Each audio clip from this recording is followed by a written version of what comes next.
Welcome to the WordPress Photography Podcast, the podcast for photographers who want to learn how to get the most out of WordPress to grow their photography business. You don't need to be a geek to understand WordPress. Settle back and listen as we show you how. Now, here's your host, Scott Wyden-Kivowitz. Welcome to episode 124. My name is Scott Wyden-Kivowitz, and today I'm talking about the things you buy for your photography and your photography business. This is more important these days. When we are in a pandemic. So you need to pivot and you need to shift. You need to pivot what you're using, what you own, and why. You need to change your mindset, because in the past when you might have been thinking, I need to own that lens, do you really need to own that lens? In the past when you thought, I've got to use Shoeproof, or I have to use SmugMug, do you really need to use those? Do you really? Or can you save money by doing something else? So I want to remind you that you have options. If you are starting out in photography or videography, or need a new product or service, or simply need a change, listen up. You have options. You have choices. You don't need the expensive full-frame camera. You can choose to go with the crop sensor, micro four thirds sensor. You don't need that fast aperture, that 1.4, that 1.8. You can go with an f4 lens. You'll be okay.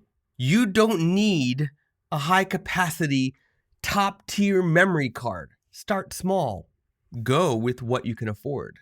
You don't need a ProPhoto light if Godox is in your budget. Reflectors can work wonders too. Gels are way less expensive than RGB lights. In fact, white background paper with a gelled light can be cheaper than a color backdrop. Paper backgrounds can be taped to walls and floors if you don't have a background stand. USB-C is great, but USB 3 hubs are more affordable. And if you don't have a USB-C port, pick up a USB-C to USB-A converter. For video on computers, you can choose between your camera's webcam utility, an HDMI capture card, a Logitech webcam, or a cheap webcam, and even the built-in webcam to your computer. Options everywhere. You see? Should I go on? My reason for sharing all this with you is to state that no matter what you hear, no matter what advice you get, there are options. You don't have to go with what everybody is saying. You need to do the research, figure out what is best for you in this moment. And once you do the research and figure out what you can afford, what's in your budget, that is when you should know what you should be working with. Now, as a side note, early on I mentioned that you don't need Shoeproof, you don't need SmugMug. And I just want to share that there are alternatives.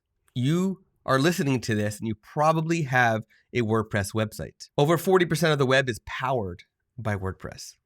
You probably have your photography website on WordPress. And we at Imagely make a product that allows you to do proofing and to do print sales and to do digital downloads. And you can pay once, forever, and never pay commissions. If you want to see how much you could save by switching from Shoeproof or SmugMug or PhotoShelter or Zenfolio to Imagely, just go to imagely.com/freebies and then click over to that conversion calculator and figure out exactly how much money you can save and put back in your pocket. With all that said, I want to say thank you for listening. Thank you for watching if you're watching this. And be sure to watch out for the next episode. And be sure to click subscribe and follow along. And share this with others you feel might be in this sort of gear acquisition syndrome or service acquisition syndrome or product acquisition syndrome that needs sort of a pat in the tush, so to speak, to think more about their needs in that moment right now. Thanks for listening. Thanks for watching again. You've been listening to the WordPress Photography Podcast. To listen to other episodes and to subscribe to the podcast via iTunes, Stitcher, Google Play, and more, please visit imagely.com/podcast.